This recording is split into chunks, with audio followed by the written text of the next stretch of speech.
Focus namin is community, no? And that community, yung napili namin community this time is yung mga construction workers.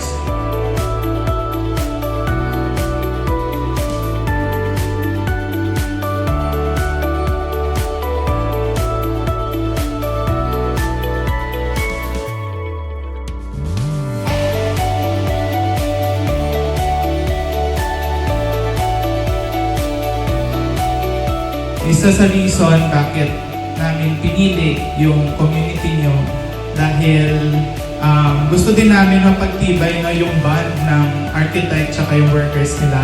At the same time, it's also time siguro din to give back ng mga hirap na binigay nyo at yung expertise nyo sa construction industry, no?